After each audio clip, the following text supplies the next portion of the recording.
नमस्कार, मैं हूँ वर्तिका। एक शबील हिंदी के इस कार्यक्रम में आपका स्वागत है। हमारे साथ हैं कोलकाता में इंस्टीट्यूट ऑफ साइकेट्री के डिपार्टमेंट ऑफ क्लिनिकल साइकोलॉजी के head of the department doctor Prashant Kumar Roy. आप Indian association of clinical psychologist disaster management committee के मेंबर हैं और पहले इसके कन्वीनर भी रह चुके हैं। डॉक्टर प्रशांत, स्वागत है आपका हमारे कार्यक्रम में। थैंक यू वर्तिका। अ, यहाँ जी, डॉक्टर प्रशांत, आप कोरोना वायरस के साइकोलॉजिकल इम्पैक्ट पर रिसर्च कर रहे हैं और साथ ही में आपकी रिसर्च इस बारे में भी है कि लॉकडाउन के साथ कैसे लोग कोप अप कर रहे हैं। तो सबसे पहले हम जानना चाहेंगे आपकी इस रिसर्च के बारे में। हमने जो रिसर्च कर रहे हैं, इस रिसर्च में लगभग 1000 डेटा के ऊपर रिसर्च है ऑनलाइन, जो रूरल, अर्बन, सेमी अर्बन सारे एरिया के लोगों को लिया गया है, मेल, फीमेल, एडल्ट। यहाँ पे जो अभी तक रिसर्च चालू है, पूरा डेटा हमारे पास अभी तक नहीं है। तो जितना भी डेटा अवेलेबल है उसमें हम लोग जो देखने की कोशिश की है, लोगों को कोरोना वायरस को लेके नॉलेज कैसा है, उनके एटीट्यूड कैसा है कोविड-19 को लेके, लॉकडाउन को लेके, वो इस सिचुएशन से कैसे कोप अप कर रहे हैं और उनका इमोशनल इम्पैक्ट कैसे पड़ रहा है। जो जी, इमोशनल इम्पैक्ट की बात करेंगे, इमोशनल इम्पैक्ट को हम लोग 3 तरीके से देखते हैं। एक है इंट्रूशन। इंट्रूशन मतलब कोरोना वायरस को लेके, कोविड-19 को लेके जो थॉट है, बार-बार दिमाग में कितना आ जाता है, नहीं चाहते हुए भी, इसको इंट्रूशन बोलते हैं। दूसरा है अवॉइडेंस। अवॉइडेंस मतलब इसके बारे में कोई भी न्यूज़, कोई भी वार्तालाप, कोई भी आलोचना से कितना मैं दूर रहना चाहता हूँ, इसका सोच से कितना दूर रहना चाहता हूँ, वो है अवॉइडेंस। और तीसरा है हाइपर अराउजल, जैसे हार्ट बीट बढ़ जाना, पाल्पिटेशन होना, नींद ठीक से नहीं होना, ध्यान देने में बहुत मुश्किल होना। तो ये तीनों चीज़ों को हम लोग देखने की कोशिश किए कि उनको इस स्ट्रेस का कितना इम्पैक्ट पड़ रहा है। यहाँ पे हम लोगों ने जो देखे हैं कि हाइपर अराउजल, जो पाल्पिटेशन बोलेंगे, स्लीप डिस्टर्बेंस बोलेंगे, तो ये अराउंड 32% लोग हाइपर अराउजल से सफ़र कर रहे हैं। अवॉइडेंस जो बात किए हैं, अराउंड 44% इंसान अवॉइडेंस काफ़ी मॉडरेट टू सीवियर लेवल तक अवॉइडेंस है। लेकिन जो रिमार्केबल है वो है इंट्रूशन, यानी ये सोच बार-बार दिमाग में आ जाना, मैं नहीं चाहता हूँ फिर भी आ जाता है। ये जो इंट्रूशन अराउंड 65% लोगों में ये इंट्रूशन देखा गया है।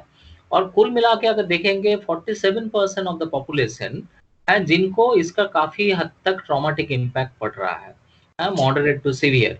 अभी जी, क्या होता है कि 47% का क्या होने वाला है? क्या हर कोई मानसिक बीमार हो जाएँगे? नहीं। इस सिचुएशन में इस तरह का रिएक्शन एकदम नॉर्मल है। लेकिन ये अगर लंबा समय तक चलता रहा और अ, जो सपोर्ट सिस्टम ठीक-ठाक काम नहीं किया, तो इनमें से कुछ लोग, वो 10% हो सकते हैं, 20% हो सकते हैं, जिनको सीवियर मेंटल इलनेस होने का, खास करके एंग्जायटी डिसऑर्डर्स, डिप्रेशन, सुसाइडलिटी, इस तरह का होने का काफ़ी चांसेस बढ़ जाता है। कुछ लोग धीरे-धीरे अपने आप ठीक हो जाएँगे, लेकिन कुछ लोगों का ऐसा संभावना है, खास करके जिनका रिसोर्सेज़ कम है, कोपिंग कम है, जिनको और भी क्राइसिस आ जाता है, जैसे किसी का जॉब लॉस हो रहा है या फैमिली में किसी का डेथ हो रहा है कोविड-19 की वजह से। तो ये सारे बहुत इश्यूज़ हैं। और एक जो इश्यूज़ है खास करके जिनको कोविड-19 हो रहा है, ऐसे इंसान को, ऐसे फैमिली को, ये लोग जो बोल रहे हैं कि हमें परेशानी ज़्यादा नहीं हो रहा है कि हमें कोविड-19 जैसा बीमारी हुआ है। परेशानी ज़्यादा हो रहा है लोगों का स्टिग्मा स्टिग्मा को लेके। आस-पास के जो नेबर्स हैं, दोस्त लोग हैं, वो लोग हमारे साथ जिस तरह से पेश आ रहे हैं, हम लोग रिकवर करने के बाद भी, हैं, वो काफ़ी पेनफुल है, वो काफ़ी ट्रॉमेटिक है। ये भी एक इश्यूज़ है, जी। जो हम लोगों ने देखने की कोशिश कर रहे हैं। तो रिसर्च पूरा होने के बाद शायद अगले हफ्ते तक हम लोग पूरा डेटा को सामने ला पाएँगे। जी। सर, आपसे ये जानना चाहेंगे कि हम जब कोरोना वायरस से निपट रहे हैं तो डिज़ास्टर मैनेजमेंट के रूल्स के अकॉर्डिंगली हम एक देश के तौर पर कोरोना वायरस से निपट रहे हैं। लेकिन जैसे आप Indian association of clinical psychological disaster management committee से हैं, तो जो कोरोना वायरस की जो एक साइकोलॉजिकल डिज़ास्टर जो हमको देखने को मिल रहा है या फिर देखने को मिल सकता है, इसको लेकर क्या आपको लगता है कि सरकार के लेवल पे कुछ काम हो रहा है? अगर नहीं हो रहा है तो क्या काम होना चाहिए? देखिए, सरकार के तौर से तो जो लॉकडाउन है that is a very good step है, नेसेसरी स्टेप है। शायद और पहले लॉकडाउन होता और थोड़ा प्लानफुल वे में होता तो शायद काफ़ी दिक्कतें कम होती। जी। लेकिन इट्स अ गुड स्टेप। हम्म। अभी देखिए, सरकार अपने हिसाब से चलती है। वो लोग एक्सपर्ट्स की गाइडलाइंस ऑब्वियसली लेते हैं, लेकिन उनका भी अपना कुछ सोच है। तो हो सकता है एक्सपर्ट्स के सोच के साथ हमेशा उनका सोच अ, ना काम करे। लेकिन ऐसा भी नहीं है कि साइकोलॉजिकल इश्यूज़ को लेके काम नहीं हो रहा है। जैसे रिहैबिलिटेशन काउंसिल ऑफ इंडिया जो गवर्नमेंट ऑफ इंडिया के अंडर में है, इन्होंने अपना जो वेबसाइट में अगर देखेंगे तो लिस्ट ऑफ जो साइकोलॉजिस्ट है ऑल ओवर इंडिया के, उनके फ़ोन नंबर वगैरह वहाँ पे दिया हुआ है। कोई भी इंसान उस फ़ोन नंबर में अपने स्टेट में, अपने लैंग्वेज के इंसान से बात कर सकते हैं। अ, इसके अलावा भी बहुत सारे जो नेशनल इंस्टीट्यूट्स है लाइक निम्हांस है, central institute of psychiatry Ranchi है, या तेजपुर में जो मेंटल हेल्थ इंस्टीट्यूट है, हमारे इंस्टीट्यूट है इंस्टीट्यूट ऑफ साइकियाट्री, जो हेल्पलाइन नंबर नेशनल लेवल पे चालू किया गया है, ये सारे इंस्टीट्यूट में वो जा रही है, लोग फ़ोन कर रहे हैं। ये भी तो गवर्नमेंट ऑफ इंडिया के इनिशिएटिव था। इसके अलावा भी बहुत सारे जो ऑर्गेनाइजेशंस हैं नेशनल लेवल के, they are taking the initiatives under government guidance, और अपने तौर से भी काफ़ी हद तक ये कोशिश है। जी। अगर गवर्नमेंट की तरफ से मोटिवेशन नहीं रहता तो शायद इतने सारे ऑर्गेनाइजेशन आगे भी नहीं आते। जी, जी। लेकिन आपने अभी 2 महत्वपूर्ण बात कही यहाँ पे। एक एक तो ये कि जो एक इमोशनल ट्रॉमा है, वो आम लोगों को तो है ही, उससे बड़ा इमोशनल ट्रॉमा उन लोगों को हो रहा है जो कि जिन फैमिलीज़ में कोरोना वायरस या कोविड-19 लोगों को हुआ, और उनकी फैमिलीज़ को जिस तरीके से आस-पास की सोसाइटी में ट्रीट किया जा रहा है, जिस तरीके का एक बिहेवियर सोसाइटी में उनको मिल रहा है, या जो लोग बीमार हैं उनके साथ ही जैसा व्यवहार हो रहा है, तो वो ट्रॉमा एक काफ़ी बड़ा है। इसके बारे में आपने बात कही, और दूसरी आपने बात कही कि कुछ गाइडेंसेस सरकार मानती है, कुछ गाइडेंसेस सरकार नहीं मानती है, तो ये सरकार के डिसीजन लेने वालों पे डिपेंड करता है। तो इन दोनों पे आपसे बात करना चाहेंगे। पहले हम यहाँ पे बात करेंगे जो आपके पास आपने बताया आपके इंस्टीट्यूट में भी हेल्पलाइन है कोरोना वायरस के साइकोलॉजिकल या फिर इमोशनल सपोर्ट के लिए, लोग आपके पास हेल्पलाइन के लिए कॉल कर रहे हैं। तो यहाँ पे किस तरीके की कॉल्स आ रही हैं, किस तरह हेल्पलाइन पे किस तरीके के दिक्कतों का सामना लोग कर रहे हैं जो कॉल कर रहे हैं, और उन लोगों के बारे में खासकर क्या जो सोसाइटी के बिहेवियर से दुखी हो रहे हैं और कह रहे हैं कि हमें कोरोना वायरस से उतना बड़ा दुख नहीं है या ट्रॉमा नहीं है, लेकिन सोसाइटी हम हमारे साथ जिस तरीके से व्यवहार कर रही है उससे बड़ा ट्रॉमा हो रहा है। एक तो देखिए 3 किस्म का कॉल्स आ रहे हैं। जो सबसे ज़्यादा कॉल्स आ रहे हैं, वो है पहले से जिनको साइकियाट्रिक प्रॉब्लम वगैरह था, उनके ट्रीटमेंट चालू था, मेडिसिन चल रहा था या साइकोथेरेपी काउंसलिंग चल रहा था। तो इस लॉकडाउन के पीरियड में उनके जो प्रॉब्लम थोड़ा स्ट्रेस की वजह से बढ़ रहा है, तो उसमें किस तरह से वो खुद कोप अप करे, मेडिसिन की डोज को कैसे एडजस्ट करे, ये सारी चीज़ों को लेके मेजॉरिटी फ़ोन कॉल्स आ रहे हैं। दूसरा जो फ़ोन कॉल्स आ रहा है वो है इस कोविड-19 को लेके जो एंग्ज़ायटी है, जैसे पैनिक अटैक एक कॉमन सिम्पटम्स आ रहा है, जहाँ पे लोग ब्रेथलेसनेस फ़ील कर रहे हैं, ऐसा फ़ील कर रहे हैं कि शायद कुछ बड़ा कुछ हादसा हो जाएगा, खराब कुछ हो जाएगा शरीर में। नींद की काफ़ी दिक्कतें हो रही है, बहुत ज़्यादा बेचैनी, वरी वगैरह काफ़ी उनके दिमाग में चल रहा है। ये सारे इश्यूज़ को लेके काफ़ी सारे कॉल्स हैं। इस इसके साथ और एक जो तीसरा किस्म का कॉल आ रहा है जिसके बारे में हम लोग वरीड हैं, वो है काफ़ी प्रैंक कॉल आ रहा है, स्पैम कॉल आ रहा है, जहाँ पे खास करके जो फीमेल साइकोलॉजिस्ट है उनके नंबर पे कॉन्टैक्ट करके बहुत सारे गलत बातें, उल्टा-सीधा बातें, ऊट-पटांग बातें, सेक्सुअल बातें भी लोग करने की कोशिश कर रहे हैं। ये कई भी एक कई किस्म लोग भी का साइकोलॉजिकल डिसऑर्डर से गुजर रहे हैं, मुझे लगता है ऐसे लोगों हाँ, की। तो एक कुछ यहाँ पे इस सिचुएशन में थोड़ा एब्यूसिव जो हो रहा है, जो बहुत ही गलत चीज़ है, जो हमारे जूनियर साइकोलॉजिस्ट के मोटिवेशंस को जो वॉलंटियर करना चाह रहे थे, उनके मोटिवेशंस में काफ़ी एक नेगेटिविटी पैदा कर रहा है, इसमें भी ध्यान देना ज़रूरी है। लेकिन खास करके जो मैंने बताया कि पैनिक, एंग्जायटी, स्लीप डिस्टर्बेंस, ये सारे इश्यूज़ के फ़ोन आ रहा है। और एक जो फ़ोन आ रहा है वो है जो लोगों को नशा का बीमारी था, आइदर कैनबिस लेते थे या शराब पीते थे, वो मिल नहीं रहा है। जैसे और एक कॉल आया जयपुर से, ब्राउन शुगर लेता था, अभी ब्राउन शुगर नहीं मिल रहा है।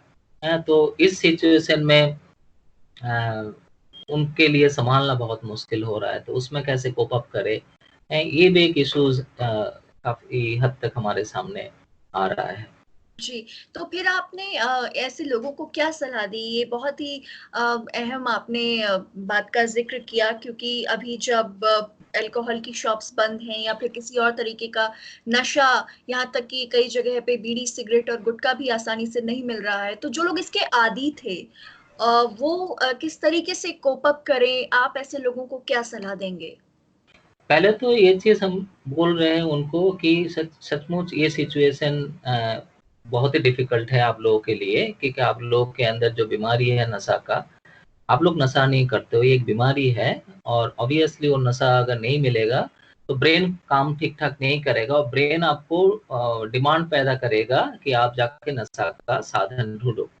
तो ये बहुत ही डिफ़िकल्ट सिचुएशन है। लेकिन मैं ये भी बोलता हूँ उसके साथ कि ये एक मौका है, शायद ये मौका आपके पास अनवांटेडली आया है नशा को छोड़ने के लिए। तो 7 दिन, 10 दिन अगर आप टॉलरेट करोगे, आपके आस-पास में तो दोस्त है, फैमिली मेंबर्स है, उनको बोलो, उनसे मदद माँगो, कि जब आपको काफ़ी पेन महसूस हो रहा है, फिज़िकल और साइकोलॉजिकल पेन, कम से कम वो आपको होल्ड करके रखे। तो ये एक मौका है जहाँ पे अब नशा छोड़ के आना मुश्किल हो रहा था, यहाँ पे आप खुद को सोबर बनाने का एक स्कोप आया है, तो आप उस तरह से सोच के देखो। तीसरा है और क्या-क्या तरीके से आप कोप अप कर सकते हो, जैसे कुछ ब्रीथिंग एक्सरसाइज़ है, जहाँ पे जो बहुत बेचैनी होता है नशा नहीं मिलने से या नींद की प्रॉब्लम होती है, कुछ रिलैक्सेशन एक्सरसाइज़ है, वो अगर प्रैक्टिस करेंगे यूट्यूब में, या काफ़ी ऐप बेस्ड प्रोग्राम अवेलेबल है, उनको सुन के कुछ करेंगे, हैं? या जब बहुत ज़्यादा क्रेविंग होगा तो किस तरह से क्रेविंग को कम कर सकते हैं, इसका कुछ-कुछ तरीका हम लोग उनको बताते हैं। इसमें से जो जयपुर वाला जो मैंने बताया, वहाँ पे 2 जन का प्रॉब्लम हो रहा था, एक लेडी और एक मेल दोनों, हैं? दोनों का जो रिस्पॉन्स ब्राउन इस हफ्ते शुगर में लेने मुझे के मिला, आदी थे। जो रिस्पॉन्स मिला वो काफ़ी पॉज़िटिव है। Now they are they don't have the craving, वो लोग टॉलरेट कर लिए हैं। जी, तो इसमें क्या कोई मेडिकल इंटरवेंशन की भी ज़रूरत पड़ी, मेडिसिन की भी ज़रूरत पड़ी या फिर काउंसलिंग से काम चल गया? देखिए, ये दोनों केस के बारे में मैं बता सकता हूँ कि काउंसलिंग से काम किया, और जो मैंने बोला था उन्होंने वो अपनाने की कोशिश की है। लेकिन हाँ, कुछ प्रॉब्लम ऐसा है जहाँ पे मेडिसिनल ट्रीटमेंट की ज़रूरत होता है, लेकिन क्लिनिकल साइकोलॉजिस्ट तरीके से मैं मेडिसिनल ट्रीटमेंट के बारे में बात नहीं कर सकता हूँ।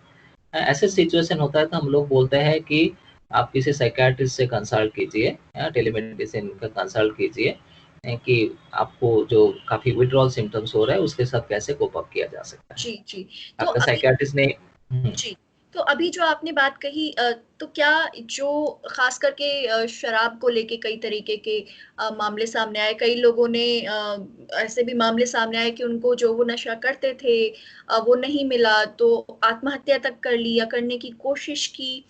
अ, उन लोगों के लिए कोई ख़ास सलाह? देखिए जहाँ पे इतना सीवियर हो रहा है विथड्रॉल सिम्पटम, जैसे अल्कोहल जो लोग काफ़ी दिन से ले रहे थे, अति मात्रा में ले रहे थे, अचानक से बंद हो जाने के बाद काफ़ी लोगों को मिर्गी का दौरा पड़ जाता है। वो तो काफ़ी हद तक प्रॉब्लमैटिक होता है। ऐसे सिचुएशन में उनको मेडिसिन से ही कंट्रोल किया जा सकता है। या कुछ-कुछ लोग जैसे नशा करते थे, अचानक से बंद हो गया, तो उनको ऐसा कुछ-कुछ कंडीशंस होता है जहाँ पे उनको लगता है सुसाइड कर लेना शायद आसान है, या एक डिलीरियम करके एक स्टेट काफ़ी समय आता है, जहाँ पे आस-पास में क्या हो रहा है, क्या सही है, क्या गलत है, कुछ समझ में नहीं आता है। 7-10 दिन का ही फ़ेज़ है। लेकिन ऐसे फ़ेज़ में मेडिसिन बहुत ज़्यादा ज़रूरी है, है, उसके बिना उसको मैनेज करना जानलेवा हो सकता है। जी, जी। तो आप कहेंगे कि अगर कंट्रोलेबल है, अगर आपको मिर्गी जैसे या फिर शरीर में ऐंठन जैसे या फिर कोई और सुसाइडल टेंडेंसी जैसे अगर आप के सिम्पटम शरीर में नहीं आ रहे हैं, तो आप काउंसलिंग के ज़रिए अपने आप को शायद कंट्रोल कर सकते हैं और इसमें जो उनके फैमिली मेंबर्स हैं या दोस्त रिश्तेदार हैं, वो एक बड़ी भूमिका उस समय निभा सकते हैं। ये तो बात रही कि किस तरीके के चैलेंजेस अभी सामने हैं लोगों के और आपने बताया कि जो एक बड़ा आंकड़ा बताया था कि इमोशनल स्ट्रेस कितने बड़े लेवल पर है अभी फिलहाल कि बहुत सारे लोगों को बार-बार कोरोना वायरस दिमाग में घूमता रहता है और उसको लेके चिंताएं घूमती रहती हैं और अगर टाइम के साथ ये बढ़ता गया और अगर आने वाले कुछ और दिनों तक ये सब कंटिन्यू रहा तो वो साइकोलॉजिकल डिसऑर्डर्स का भी रूप ले सकता है। तो जिन लोगों को अभी बार-बार आपने 3 तरीके के सिम्पटम्स बताए थे कि या तो बार-बार एक बात का दिमाग में घूमना जैसे कोरोना वायरस को लेके बार-बार ख़्याल आ रहे हैं कि कहीं मुझे कोरोना वायरस ना हो जाए या फिर कोरोना वायरस को लेके डर बार-बार दिमाग में आ रहा है या फिर आप उससे जानबूझ के बचने की कोशिश कर रहे हैं। तो जिन लोगों को ऐसा हो रहा है उनके लिए क्या कहेंगे आप? एक तो मैं बोलूँगा कि सिचुएशन एबनॉर्मल है। इस सिचुएशन में जो भी रिएक्शंस होगा वो नॉर्मल रिएक्शंस है? इसको साइन ऑफ वीकनेस नहीं बोलेंगे। मैं इंसान हूँ, मैं अफेक्टेड हूँ ये पूरी सिचुएशन से, इसकी वजह से मेरे अंदर कुछ रिएक्शंस हो रहा है। इसलिए इसको सिम्पटम्स भी नहीं बोलेंगे हम लोग। रूटीन को फॉलो कीजिए, है? जब भी कोई प्रॉब्लम होगा घर में किसी के साथ उसको शेयर कीजिए। अपना जो पसंदीदा चीज़ है जितना हो सकता है उसको करते रहिए। लेकिन सबसे बड़ा चीज़ है रूटीन को ब्रेक नहीं करें। लॉकडाउन में काफ़ी लोग जो रूटीन को काफ़ी ब्रेक कर देते हैं, वो एक प्रॉब्लम बुला के लाता है। रूटीन को नहीं करना है किसी तरह से ब्रेक। और जो न्यूज़ है, दिन भर में न्यूज़ मत सुनिए। हाँ, दिन में 2 वक़्त है, 2 बार चाय के साथ 2 बार न्यूज़ बस। हाँ, इतने समय ही सिर्फ़ न्यूज़ को सुनिए, तो वो आपके लिए काफ़ी हेल्पफुल होगा। और जो सोशल डिस्टेंसिंग की बातें बोला जा रहा है, मैं सहमत नहीं हूँ इस सोशल डिस्टेंसिंग वर्ड से, फ्रेज़ से। मैं फिज़िकल डिस्टेंसिंग बोलूँगा, सोशल कनेक्टेडनेस ज़्यादा बढ़ाना है, सोशल डिस्टेंसिंग नहीं। फिजिकल डिस्टेंसिंग को बढ़ाना है, वो 1 मीटर हो 2 मीटर हो जैसे गाइडलाइन आ जी। रहा है। तो इस समय लोगों से ज़्यादा कनेक्टेड रहिए, पुराने दोस्त वगैरह हैं उनसे बातचीत कीजिए, ढूंढ के निकालिए, आपके पुराने डायरी में शायद कहीं पे लिखा हुआ होगा उनका नंबर, पता कीजिए। वो भी आश्चर्यचकित हो जाएंगे कि चलो किसी ने याद किया। मुझे भी काफ़ी अच्छा लगता है जो दोस्त ने, जैसे कल मेरे एक दोस्त ने मुझे मैसेंजर में मैसेज भेजा। अ, पिछले 5 साल में उनके साथ बातचीत नहीं हुआ था, चेन्नई से वो है। तो ऐसे देखने से हम लोगों को भी अच्छा लगता है, और किसी को भी अच्छा लगेगा। देखेंगे और उसमें जब लोगों से बातचीत करेंगे, कोरोना वायरस को लेके बातचीत मत कीजिए। सबको पता है कोरोना वायरस को लेके। दूसरे किस्म का बातचीत कीजिए, आप क्या खाना बनाए, आपके घर में क्या नया चीज़ देखे हैं, क्या नया मूवी देखे हैं। तो ये सारे चीज़ों को लेके बातचीत कीजिए। आज के दिन हमको पता है कि इरफान खान जी जो बहुत ही बढ़िया एक एक्टर थे, वो नहीं है।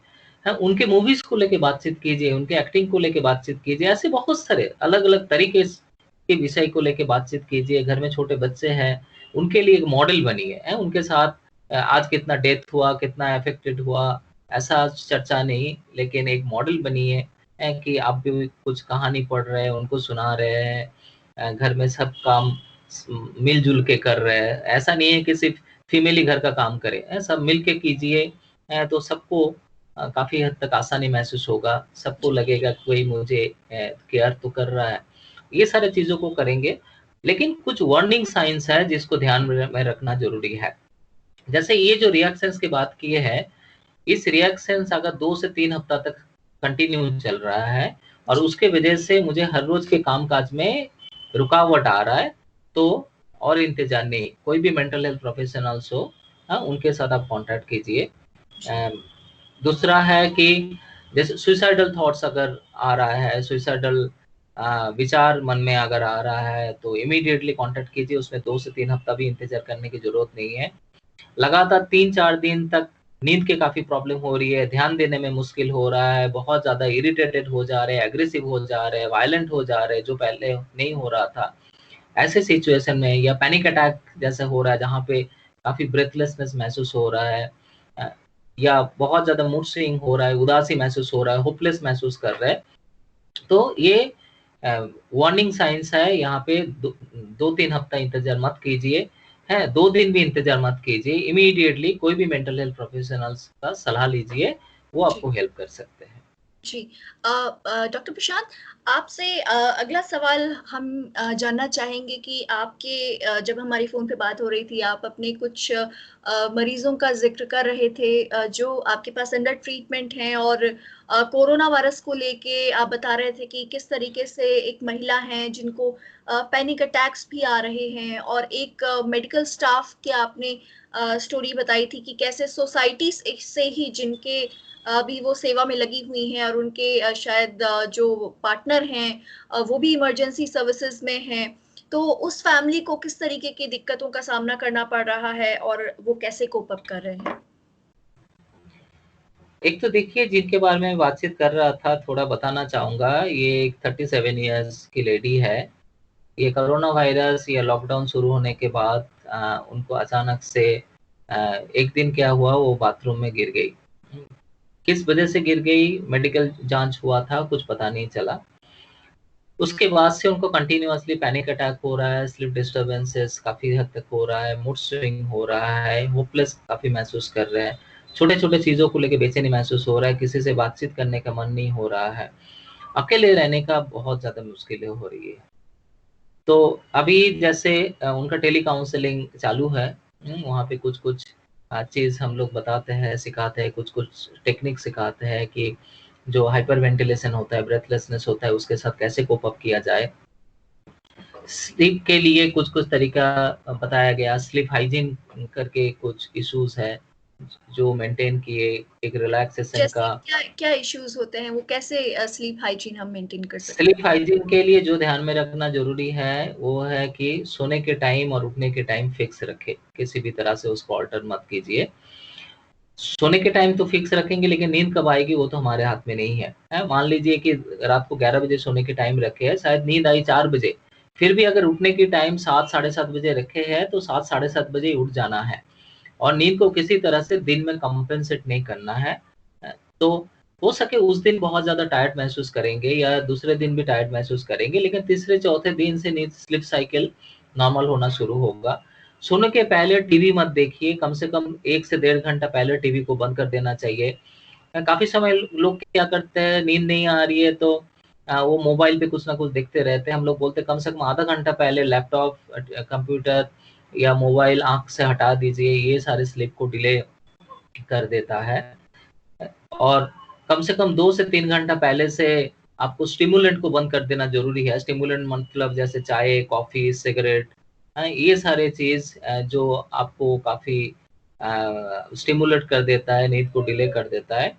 और एक चीज़ हम लोग बोलते हैं जो स्लीप हाइजीन के पार्ट नहीं है, जैसे रात को नींद नहीं आ रही है, तो नींद को लाने की ज़बरदस्त कोशिश मत कीजिए, क्योंकि कब नींद आएगी, कि कब नींद आएगी, ये सोच इतना बेचैनी पैदा करेगा, नींद भाग जाता है। हैं? उसका जी। जो दूसरा जो कर सकते हैं, आँख बंद करके बिना हिले आप कोशिश कीजिए कितना लंबा समय आप जग के रह सकते हैं, जगे हुए रह सकते हैं। कोशिश करते जगे रहना, लेकिन आँख नहीं खोलना है, हिलना भी नहीं है। तो देखा जाता है आम तौर पे बहुत डिफ़िकल्ट स्लीप प्रॉब्लम भी जिनको है, 10 से 15 मिनट के अंदर उनका स्लीप आ जाता है आम तौर पर।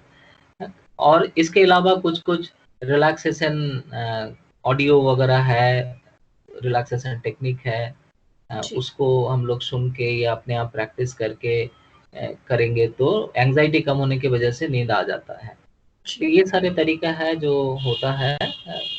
तो और इन लेडी को भी यही सब तरीका आपने उन लेडी को बताया?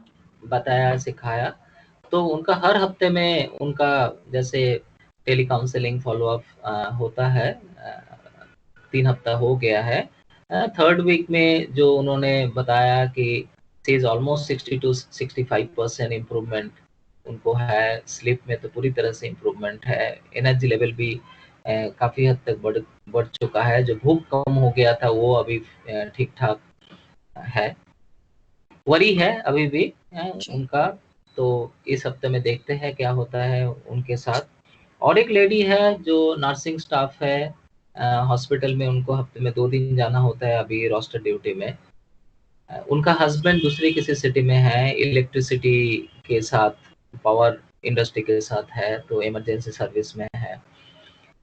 तो अभी उनको जो अप्रिहेंशन है, शायद हस्बैंड शायद लंबा समय तक आ नहीं पाएंगे। जब तो लॉकडाउन चलेगा, लॉकडाउन के बाद भी शायद आ नहीं पाएंगे, क्योंकि जो इमरजेंसी सर्विसेज में है वहां से अगर वो घर आ भी गए लॉकडाउन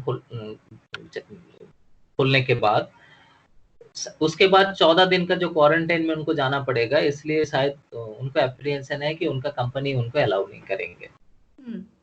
तो नाउ दिस लेडी इज एप्रीहेंडिंग कि शायद हम लोग कभी मिल ही नहीं पाएंगे। लेडी को डायबिटीज है।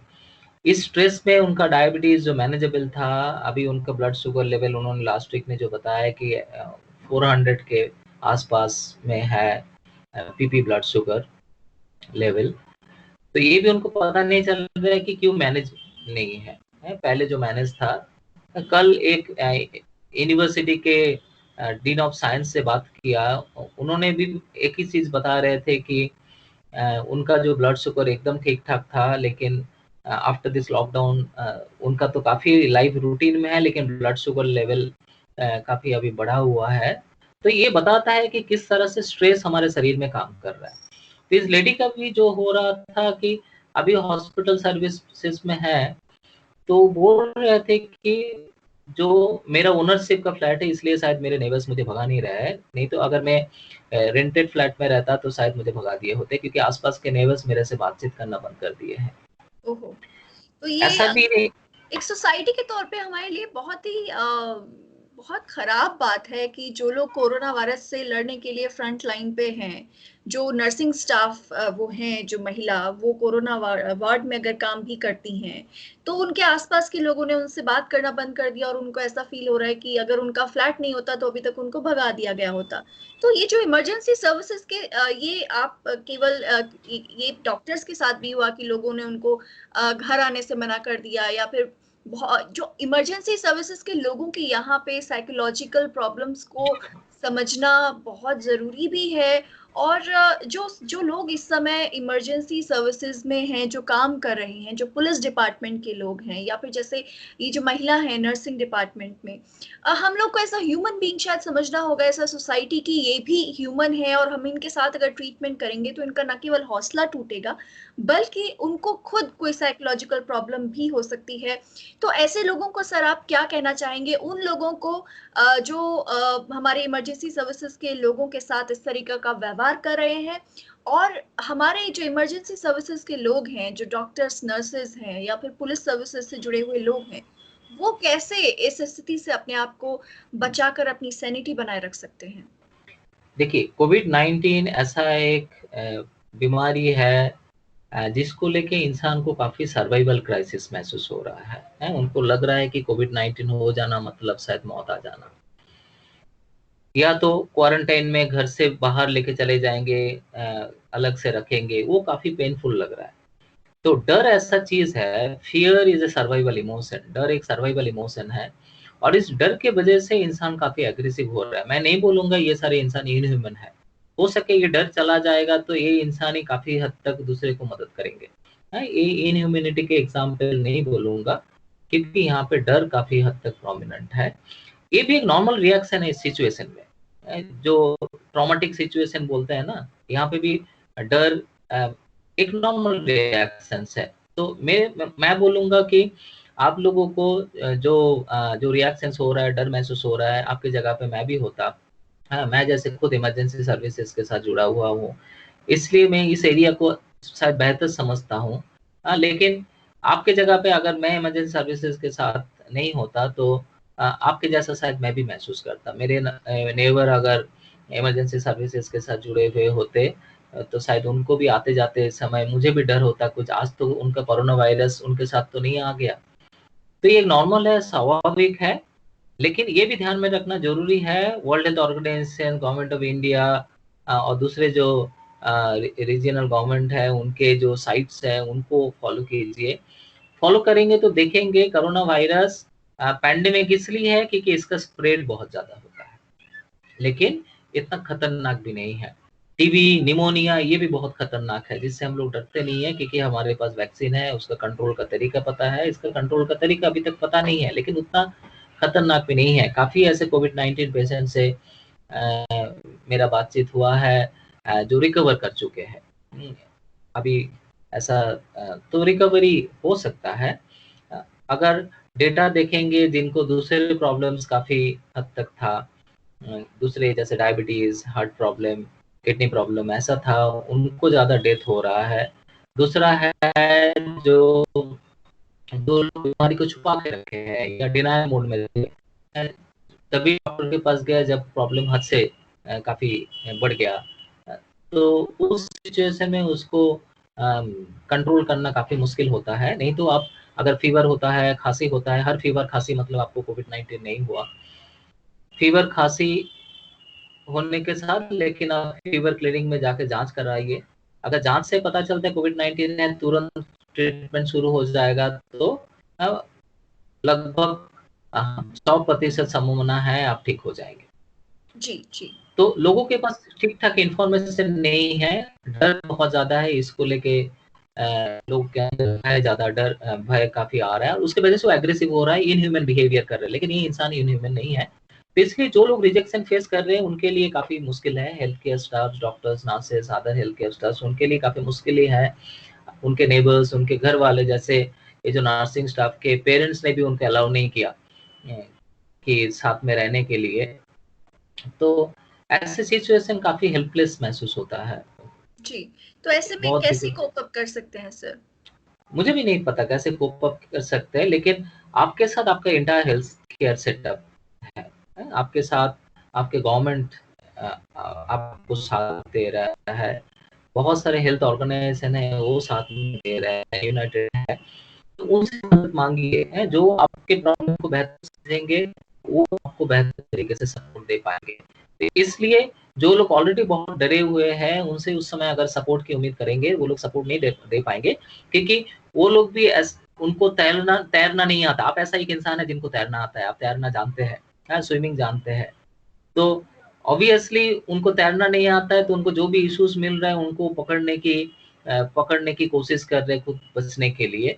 लेकिन आपको सही इन्फॉर्मेशन है, और आप जब सपोर्ट मांगेंगे सही इन्फॉर्मेशन वालों के साथ ही आप सपोर्ट मांगिए और दूसरे से नहीं।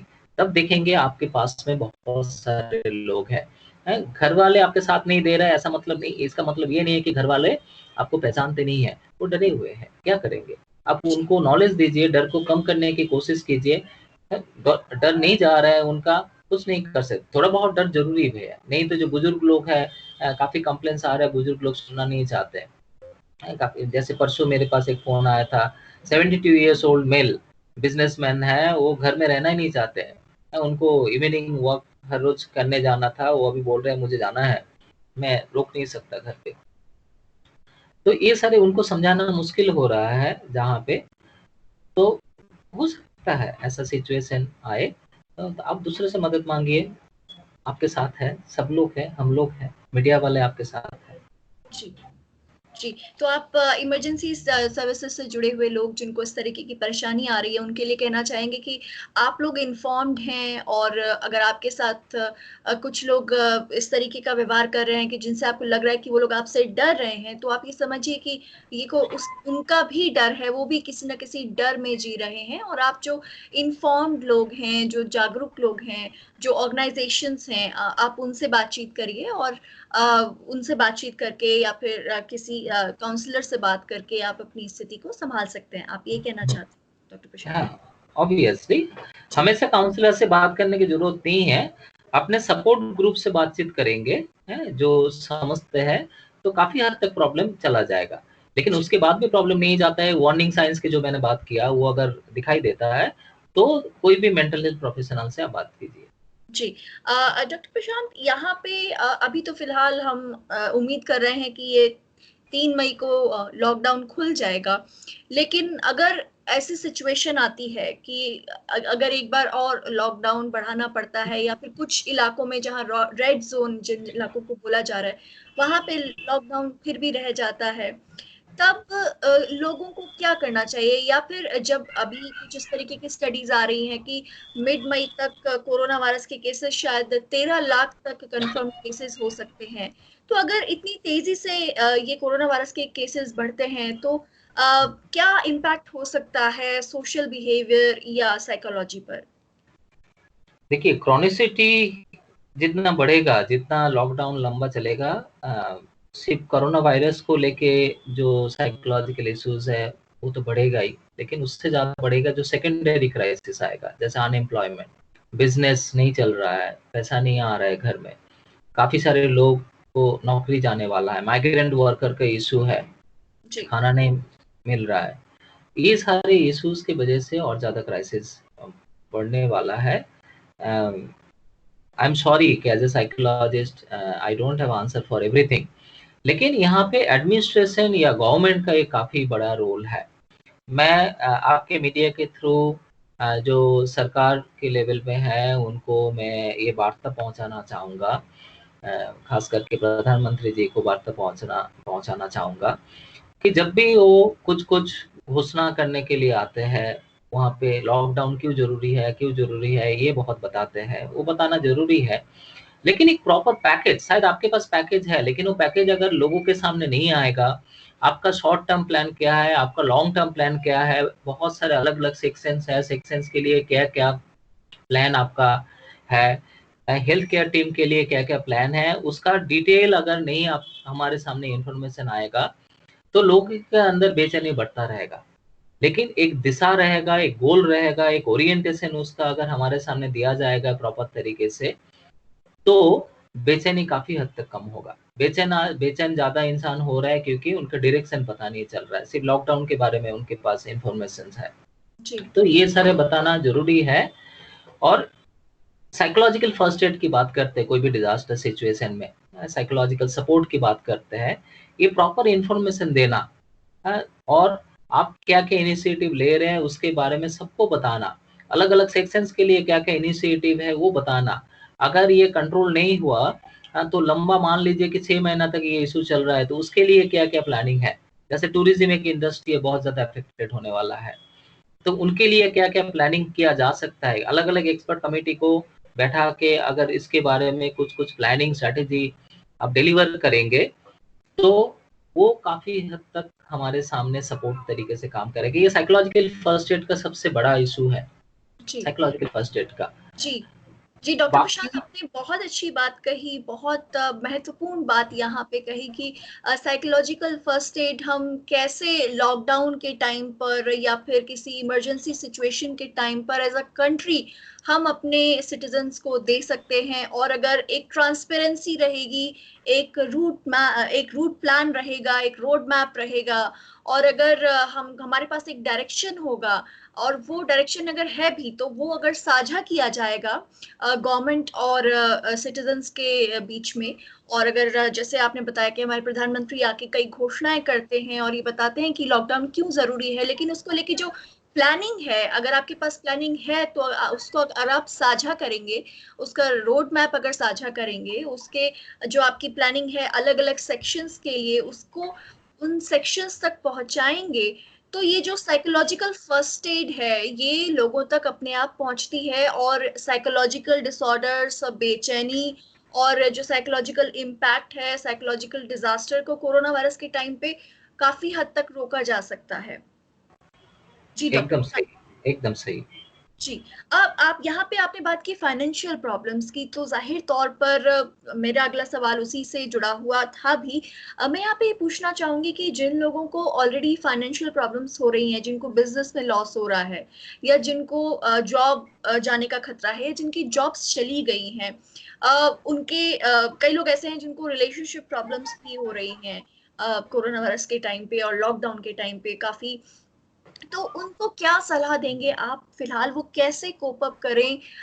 As a counsellor, as a psychologist expert, आप क्या सलाह देंगे उनको कि आपने जाहिर तौर पर हर सवाल का जवाब चुटकी बजाते नहीं मिल जाता है, और खासकर ये बहुत एक्स्ट्रॉर्डनरी टाइम्स हैं जिनके लिए एक देश के तौर पर हम बहुत ज़्यादा तैयार नहीं हैं, और शायद दुनिया में बहुत से देश हैं जो तैयार नहीं हैं। लेकिन कैसे हम जो हमारा जो नुकसान है उसको कम कर सकते हैं? पूरी तरीके से खत्म कर सकते हैं हम नहीं कह सकते, लेकिन कुछ हद तक कम किया जा सकता है, उसके लिए आप क्या सलाह देंगे? जो फिनेंशियल, जो एडमिनिस्ट्रेटिव रिलेटेड इश्यूज है, वहाँ पे तो शायद गवर्नमेंट, नॉन गवर्नमेंट ऑर्गेनाइजेशन ये काफी हद तक दिशा दे सकते हैं, जो मैंने बताया अभी भी। लेकिन एज ए इंसान हम लोग क्या कर सकते हैं? यहाँ पे देखिए कि देखा गया है कि अगर मेरा बेचैनी ज्यादा है, मेरा डिप्रेशन काफी हद तक बढ़ेगा, तो मेरा प्रोडक्टिविटी कम होगा, हाँ, मेरा मोटिवेशन कम होगा, हाँ, मैं पॉजिटिविटी किसी जगह पे देख ही नहीं पाऊंगा। तो इसकी वजह से क्या होगा कि शायद मेरा मूड अगर आज ठीक रहेगा, लेकिन मैं सीवियर क्राइसिस में हूँ, मैं लड़ लूंगा कल के लिए। मेरा मूड ठीक नहीं रहेगा, अगर क्राइसिस मॉडरेट भी है, मेरे लिए लड़ना मुश्किल होगा। जैसे मान लीजिए, जैसे काफी जो फिनेंशियल स्टेबल लोग हैं, उनके अभी blood pressure, blood sugar level जैसे एलिवेटेड आ रहा है, लेकिन उनके पैटर्न में बहुत ज्यादा चेंजेस नहीं आ रहा है। लेकिन स्ट्रेस इस तरह से हमारे अंदर इम्पैक्ट डालता है, लेकिन ये स्ट्रेस अगर ज्यादा बढ़ जाएगा, हमारे कामकाज में भी उसका इम्पैक्ट आना शुरू होगा। जी। इसलिए मूड अगर डिस्टर्ब होना शुरू हो रहा है, बेचैनी अगर हद से ज्यादा शुरू हो रहा है ना, तो आप इंतजार मत कीजिए कि अपने आप चला जाएगा। तुरंत मेंटल हेल्थ प्रोफेशनल्स के गाइडेंस में जाइए। आपके डिप्रेशन, आपके एंजाइटी, ये सारी इश्यूज को अगर मैनेजेबल स्टेट में लेके आ सकते हैं मेंटल हेल्थ प्रोफेशनल की मदद से, आप देखेंगे आपका प्रोडक्टिविटी, जहाँ पे आप जीरो से भी शुरू करना पड़े, तो प्रोडक्टिविटी काफी हद तक ठीक रहेगा। दूसरा ये है, हर चीज मैं हो सकता है कि इतना दिन तक बिजनेस को लीड कर रहा था, हाँ? लेकिन हमेशा मैं लीड करूंगा ऐसा जरूरी नहीं है, हाँ? अब जैसे मैं एक मेटाफर दे रहा हूँ कि हेल्थ केयर टीम जैसे है, उनको भी नहीं पता कि कोरोना वायरस का ट्रीटमेंट, कोविड-19 का ट्रीटमेंट कैसे करना है। अगर कोई सोचना शुरू करेगा कि मैं एक इंसान को एकदम ही ठीक कर दूंगा, उनके लिए सोचना ये गलत है। ये भी एक्सेप्ट करना जरूरी है कि this is a new situation और हर चीज मुझे नहीं पता, मेरा भी कुछ लिमिटेशंस है, मैं कोशिश कर सकता हूँ, लेकिन रिजल्ट क्या होगा वो हमारे हाथ में नहीं है। तो इसी तरह से जो बिजनेस हाउसेस में है, उनको भी सोचना जरूरी है कि ये जो क्राइसिस सिचुएशन है, मैं अभी तक लीड कर रहा था, इसका मतलब ये नहीं है कि मैं ही अभी इस क्राइसिस सिचुएशन को ओवरकम कर पाऊंगा। जरूरत पड़े तो दूसरे घर वाले का मदद लीजिए, उनसे परामर्श कीजिए, सलाह लीजिए। हो सके आपके बच्चे के पास कोई ब्रिलियंट आइडिया हो सके आपके घर में आपके जो बहू है, उनके पास कोई ब्रिलियंट आइडिया हो, शायद कभी बिजनेस को लेके उनका बात नहीं चित की ही नहीं थे। मैं एक एग्जांपल दूंगा, एक बिजनेसमैन, वो कोविड-19 के साथ जुड़ा हुआ नहीं है, उनका बिजनेस में काफी डाउनफॉल हो रहा था, वो वाइफ को बताया नहीं है, उनका हर महीने का एक्सपेंडिचर को उन्होंने कम नहीं किया, क्योंकि वाइफ और बच्चे को पता चल जाएगा ये सोच के, तो क्या हुआ, जो बैंक बैलेंस था वो धीरे धीरे खत्म करते गए। ऐसे सिचुएशन में वाकई जब मेरे साथ डिस्कस किए कि मैं अभी ऐसे हालत में हूँ कि मेरे पास बैंक बैलेंस अभी 50,000 है और नेक्स्ट मंथ का मेरा एक्सपेंडिचर है 52,000, तो उसको मैं कैसे करूँ मुझे नहीं पता, कि इस हालत में मुझे लग रहा है कि मैं सुसाइड कर लूँ। मैंने पूछा कि आप कभी आप घर में बातचीत की है इसको लेके? नहीं, मेरे बीवी क्या बता पाएगी, वो तो कभी बिजनेस के बारे में उनको कुछ समझ ही नहीं है। एक बातचीत करके देखिए ना। नहीं नहीं नहीं, बातचीत नहीं करना है। मैंने थोड़ा एश्योर किया उनको, परस्यू भी किया, तो उसके बाद नेक्स्ट बार आके जब वाइफ को लेके आए, वाइफ को लेके आने के बाद मैंने पूछा उनको, आदमी को, कि आपने वाइफ को बताया? बोले नहीं, मैं बता नहीं पाया, मुझे काफी हिचक हो रहा था। तो आप क्या चाहते हैं? बोले नहीं, आप बता दीजिए, मैं शायद बता नहीं पाऊंगा। तो उनके परमिशन से मैंने वाइफ के साथ सारे चीज को डिस्कस किया। वाइफ ने बताया कि मुझे इतना बुरा हालत है, मुझे कुछ नहीं पता था, मुझे डाउट हो रहा था कि कुछ गड़बड़ चल रहा है, लेकिन पूछने पर वो गुस्सा करते, इसलिए मैं भी नहीं पूछती थी। बोला ऐसे सिचुएशन अगर है यहाँ पे, कुछ तो कर सकते हैं। हैं, कुछ तो कर सकते हैं। जैसे मेरे 2 बेटी बाहर रह के पढ़ती है, उनके खर्चा तो कम नहीं कर सकते, या तो कुछ कर सकते हैं। तो बोले क्या कर सकते हैं? बोले कि मैं काफ़ी अच्छा खाना बनाती हूँ, मैं काफ़ी अच्छा खाना बनाती हूँ। हाँ, मैं होम डिलीवरी शुरू कर सकती हूँ। हाँ, एक पोस्टर बना के कुछ लिफलेट डिस्ट्रीब्यूट करके वो कर सकती हूँ। दूसरा है हमारा 2 मंजिल वाला घर है, तो हम लोग फर्स्ट फ्लोर में चले जाएँगे, ग्राउंड फ्लोर को हम लोग पेइंग गेस्ट रखना शुरू कर देंगे। तो नेक्स्ट मंथ ही वो इम्प्लीमेंट कर दिया और उसके वजह से उनका 50,000 पर महीना आना शुरू हो गया। जी। तो ये जो काफ़ी हद तक जो ऐसे हद कब कौन इंसान किस तरह से काम आएगा कुछ पता नहीं है। तो इसके लिए डिस्कस कीजिए, शेयर कीजिए। और बाकी जो लोग हैं, मान लीजिए आपका काम ही चला गया, ऐसे हालत में क्या कर सकते हैं? आप एक सेल्फ हेल्प ग्रुप बनाइए, हैं? काम चला गया ऐसा 8-10 इंसान ढूँढिए।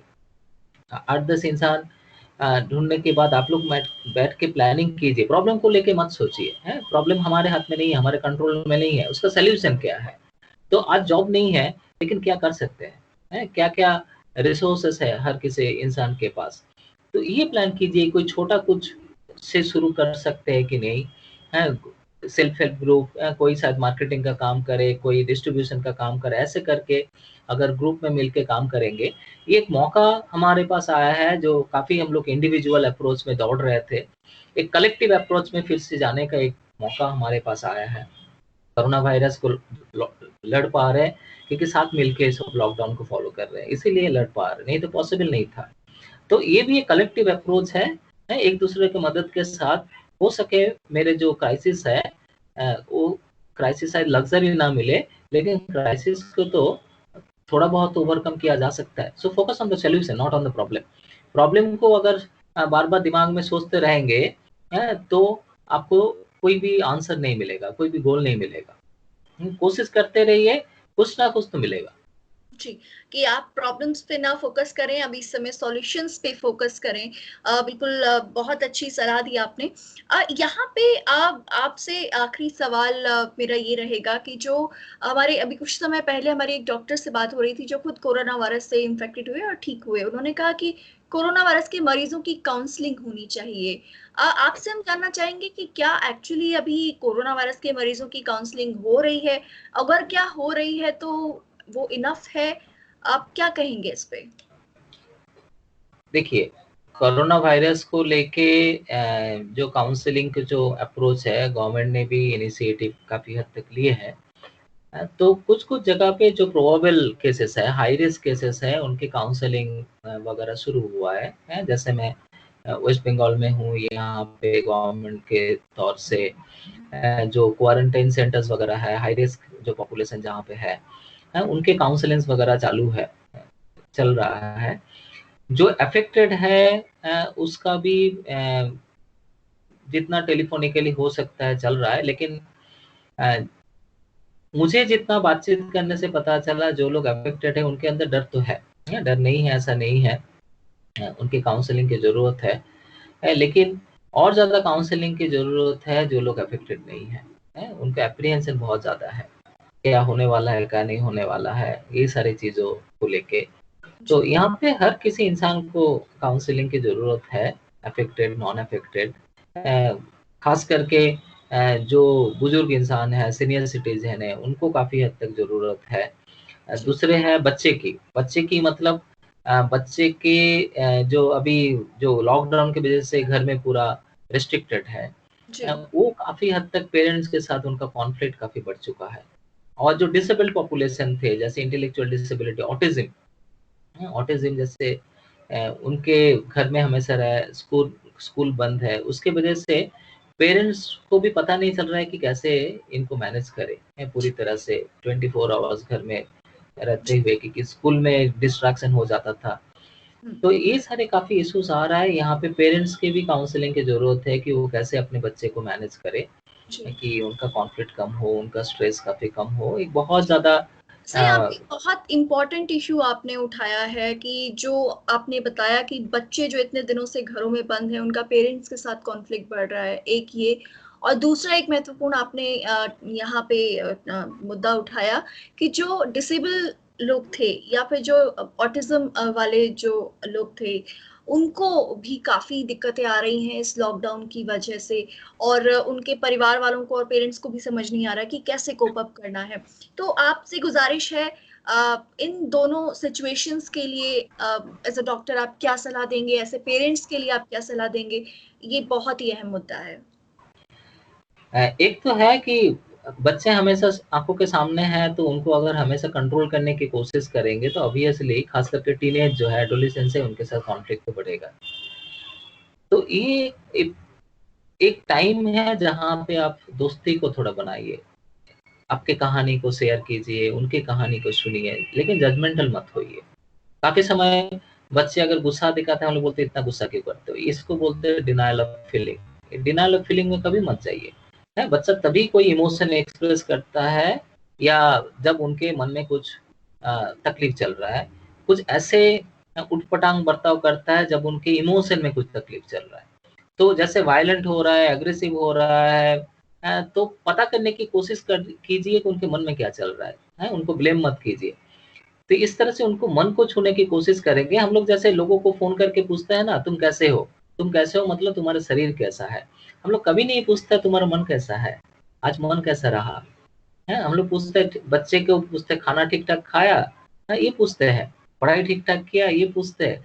कभी पूछते नहीं है तुम्हारा मन कैसा है? आज ठीक-ठाक खेले ना तुम? हैं? आज क्या-क्या खेला? क्या नया चीज़ सीखे? क्या नया स्किल सीखे? तुम क्या मैजिक तुमको पसंद है? तो चलो यूट्यूब से कुछ मैजिक ट्रिक हम लोग सीखते हैं, दोनों मिलके देखते हैं कौन अच्छा सीख लेते हैं। इस तरह से शेयरिंग ऑफ फन अगर करेंगे तो बॉन्डिंग को काफ़ी हद तक अच्छा करेगा। वो बच्चे के लिए भी एक मेमोरेबल टाइम रहेगा। इस जी, समय कोशिश कीजिए अगर काफ़ी आजकल बच्चे काफ़ी मोबाइल एडिक्टेड हैं जो फ्यूचर में एक डिजिटल एडिक्शन को और ज़्यादा बढ़ा सकता है। लेकिन इसमें उनको उनको कुछ टास्क दीजिए, हो सके चलो तुम्हारे मोबाइल को यूज़ करके एक शॉर्ट फ़िल्म बनाओ तो एक डॉक्यूमेंट्री फ़िल्म बनाओ तो हो सके वो 1 मिनट का हो या 2 मिनट का हो या फिर हम लोग एक यूट्यूब चैनल चालू करेंगे जहाँ पे हम लोग पब्लिश करेंगे। So give some direction that is going to help a lot. ये एक सोच सकते हैं। जी, और भी कुछ इश्यूज़ है कि जहाँ पे बच्चे को ओरिएंट करना ज़रूरी है कि इसके क्राइसिस की वज़ह से तुम घर में बंद हो, दोस्तों से नहीं मिल पा रहे हो, ये एक डिफ़िकल्टी है। लेकिन what are the other difficulties that society is going to face? जो बच्चे को ओरिएंट करना, टीनेज को ओरिएंट करना ज़रूरी है और उनको भी सोचने के लिए बोलिए कि तुम इसमें कैसे मदद कर सकते हो लोगों को। जैसे लोग प्रेडिक्ट कर रहे हैं कि शायद चाइल्ड मैरेजेस बढ़ जाएँगे। काफ़ी पेरेंट्स अपने बर्डन को कम करने के लिए गर्ल चाइल्ड को कम उम्र में शायद शादी देने की बातचीत करेंगे। वर्क प्लेस में सेक्सुअल अब्यूज़ के चांसेस काफ़ी हद तक बढ़ जाएगा। डोमेस्टिक वायलेंस ऑलरेडी बढ़ रहा है। ख़ास करके जैसे जो वर्किंग लेडी है staying with in-laws, some of them are having real difficulty क्योंकि काम में जाते थे तो एक आउटिंग हो जाता था, डिस्ट्रैक्शन हो जाता था, डिस्टेंस हो जाता था। अभी हमेशा रह रहे मान लीजिए उनको अगर उनके मदर इन लॉ या फादर इन लॉ के साथ कॉन्फ्लिक्ट था, तो अभी पूरा दिन घर में बैठ के काम करते समय वो कॉन्फ्लिक्ट तो बढ़ने का चांसेस काफ़ी हद तक है। तो ये सारे बहुत सारे इश्यूज़ हैं, जो ध्यान में रखना ज़रूरी है। और जी, एक है जो काफ़ी पेरेंट्स के कंसर्न्स दिख रहा है कि अगर ईयर लॉस हो जाएगा तो क्या होगा? एजुकेशन टाइम ज़्यादा हो जाएगा तो क्या होगा? तो उनको डर है कि सर कॉम्पिटिशन बढ़ जाएगा आगे जाके।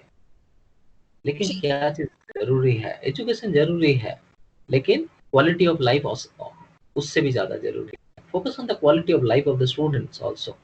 तो वो देखेंगे, वो अच्छे इंसान बनेंगे, अच्छे रेज़िलिएंट इंसान बनेंगे। देखिए जी, मैं वल्नरेबल हो सकता हूँ, कोविड-19 मुझे भी हो सकता है, जैसे इमरजेंसी सर्विसेज़ के साथ जुड़ा हुआ हूँ। लेकिन मेरे कैपेसिटी को मैं कैसे बढ़ाऊँ? मैं वल्नरेबिलिटी को कैसे कम कर सकता हूँ? मैं किस तरह से मेरा कोपिंग रिसोर्सेज़ को मैं बढ़ाऊँ? ये सारी चीज़ों पे ध्यान रखना ज़रूरी है। तो आम तौर पे आजकल देखेंगे कि बच्चे के कोपिंग रिसोर्सेज़ को हम लोग बढ़ाने में मदद ही नहीं करते। कोपिंग रिसोर्स क्या बढ़ाता है? वो अपना काम खुद करना सीखे। हैं? हो सके जब खाना बना रहे हैं उनका भी कुछ मदद लीजिए, उनको बोलो तुम आज कुछ नया ट्राई करो। जी, अ, कल आप नहीं भी रहेंगे या आप बीमार रहेंगे तो वो आपको सर्वाइव करा पाएगा। वो खुद जी, भी सर्वाइव हो पाएगा। तो इस तरह से कोपिंग रिसोर्सेज़ को बढ़ा सकते हैं। Give them respect, give them responsibility, acknowledge their feeling, हैं? ये सारे अगर करेंगे तो देखेंगे it can be a memorable experience for all of us. जी, और वो ऑटिज्म के और जो ऑलरेडी जो डिसेबल हैं एडल्ट्स या फिर बच्चे घर में, उनके लिए कुछ खास टिप्स यहाँ पे देना चाहें उनके घर वालों के लिए? ये काफ़ी हद तक डिफ़िकल्ट सिचुएशंस है, ख़ास करके जो ऑटिज़्म अगर आपके बच्चों में है, स्कूल में जाते थे, तो उनको एक रूटीन था, एक शेड्यूल था, तो काफ़ी हद तक उनको कन्विंस करना मुश्किल होता है। लेकिन कुछ-कुछ तरीका शायद आप लोग ऑलरेडी सीख चुके हैं, जानते हैं और आपके बच्चे के स्पेशल एजुकेटर के थ्रू कि कैसे बच्चे को कन्विंस करना है, सिखाना है। अगर नहीं जानते हैं, आपके जो स्पेशल एजुकेटर है, आपके जो साइकोलॉजिस्ट है, उनको कॉन्टैक्ट कीजिए, उनसे पता करने की कोशिश कीजिए कि आप लोग कैसे म मैनेज कर सकते हैं। क्योंकि वो स्पेशल एजुकेटर या साइकोलॉजिस्ट आपके बच्चे को अच्छी तरह से जानता है, उनका क्या पैटर्न इफ़ेक्टिव है, वो जानता है। जी, अगर वो पॉसिबल नहीं हो रहा है, तो जैसे स्कूल जैसा एक सेटअप देने की कोशिश कीजिए। जैसे वो अगर मान लीजिए 10 बजे स्कूल जाने का टाइम होता था, 4 बजे लौटते थे, तो ऐसा एक सिचुएशन पैदा कीजिए, एक कॉर्नर को एक स्कूल रूम जैसा बनाइए, जहाँ पे एक टेबल चेयर में उनको बैठा के कुछ-कुछ एक्टिविटी जो होता था, वो एक्टिविटी रूटीन ब्रेक करना उनके लिए मुश्किल होता है, तो उनको रूटीन को कंटिन्यू करते रखिए। धीरे-धीरे रूटीन को स्लोली ब्रेक कीजिए, सडनली ब्रेक मत कीजिए और जी, जब भी ब्रेक कर रहे हैं उनको ओरिएंट कीजिए। जैसे उनको पता चलेगा, अगर ड्राइंग से उनको पता चलेगा, उससे उनको समझाइए। रिटन लैंग्वेज से पता चलेगा, उससे उनको समझाइए या कुछ स्टोरी से, स्टोरी के थ्रू अगर उनको बताएँगे तो काफ़ी हद तक बच्चे समझ जाते हैं। और इस समय उनके इमोशनल एक्सप्रेशन काफ़ी बढ़ा हुआ रहता है, जो आपके लिए भी मैनेज करना काफ़ी मुश्किल होता है, आपको भी रिस्पेक्ट नहीं मिलता है। इसलिए ब्रीथिंग एक्सरसाइज़ वगैरह है, डीप ब्रीथिंग एक्सरसाइज़, जैसे धीरे-धीरे गहरी साँस लीजिए, जैसे फूलों का सुगंध ले रहे हैं, ऐसे सोच के। छाती नहीं फूलेगा, पेट फुला के बेली को एक्सपैंड करके साँस लीजिए 5 सेकंड तक। कुछ देर तक होल्ड करने के बाद धीरे-धीरे हवा को निकल जाने दीजिए। इसको डीप ब्रीथिंग बोलते हैं। तो इस डीप ब्रीथिंग को अगर प्रैक्टिस करते रहेंगे 10 मिनट 20 मिनट्स टोटल, तो देखेंगे आपका स्ट्रेस टॉलरेंस लेवल काफ़ी हद तक बढ़ा हुआ रहेगा। उसके साथ कुछ फिज़िकल एक्टिविटी भी कीजिए, एक्सरसाइज़ कीजिए, घर पे हो, रूफ में हो, गार्डन में हो, स्ट्रेचिंग एक्सरसाइज़ हो, वॉकिंग हो, कीजिए। 5 मिनट हो सकता है 5 मिनट, 10 मिनट हो सकता है 10 मिनट, 30 मिनट कर सकते हैं तो बहुत ही अच्छा है, क्योंकि उससे आपका इम्यूनिटी बढ़ेगा। ये जी, दोनों एक्सरसाइज से आपका इम्यूनिटी बढ़ सकता है, यानी कोविड-19 होने का चांसेस आपका कम हो सकता है। तो ये सारी चीज़ अगर आप करना शुरू करेंगे, अब बच्चे आपको देख के भी शायद थोड़ा-थोड़ा फ़ॉलो करना सीखे, उसके बेचैनी कम होगा, तो वो उसका बिहेवियर भी काफ़ी हद तक मैनेजेबल हो सकता है। तो जी, इस तरह से करते रहिए। और दूसरे जो पेरेंट्स हैं जिनके बच्चे के ऑटिज़्म है, अ, उन पेरेंट्स के साथ आप डिस्कस कीजिए, शेयर कीजिए। वो आपको जितना ज़्यादा इमोशनल सपोर्ट दे पाएँगे, हम लोग भी शायद उतना ज़्यादा इमोशनल सपोर्ट नहीं दे पाएँगे। जी। डॉक्टर प्रशांत कुमार रॉय से हम बातचीत यहाँ पे कर रहे हैं। डॉक्टर प्रशांत कुमार रॉय कोलकाता में इंस्टीट्यूट ऑफ साइकेट्री के डिपार्टमेंट ऑफ क्लिनिकल साइकोलॉजी के हेड ऑफ द डिपार्टमेंट हैं और डॉक्टर प्रशांत कुमार रॉय ने आज बहुत बेहतरीन बातें कही हैं।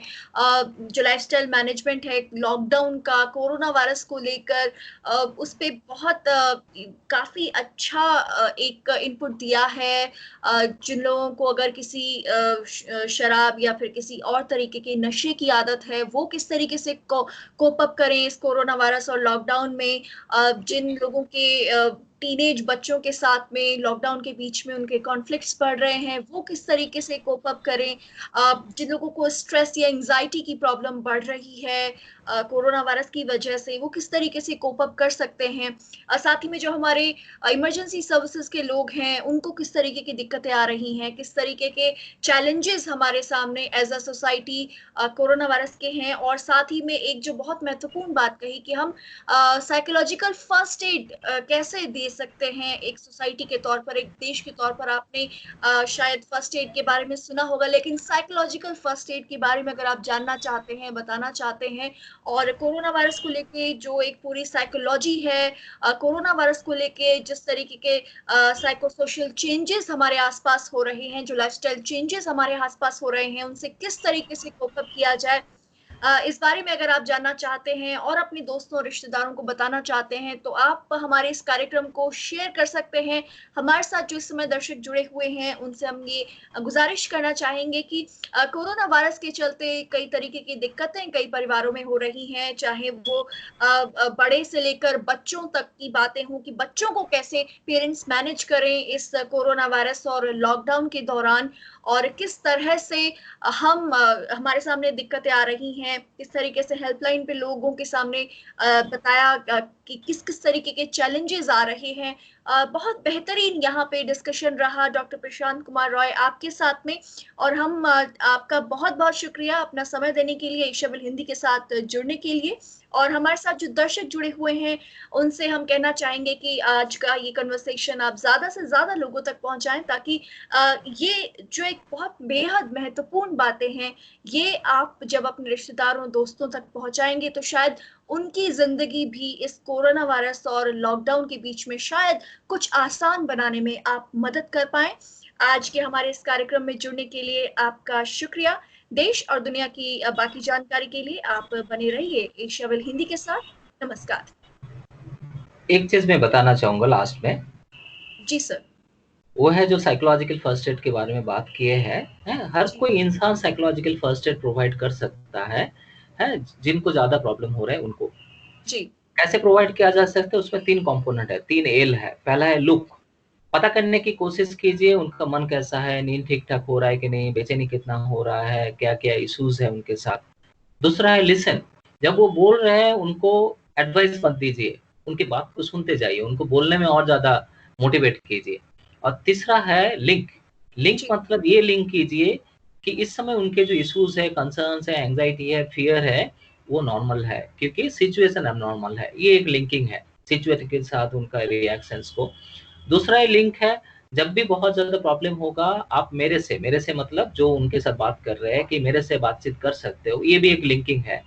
और जी। तीसरा लिंकिंग है, अगर वार्निंग साइन्स दिखाई दे रहा है, हाँ, तब आप कोई प्रोफ़ेशनल से लिंक कीजिए।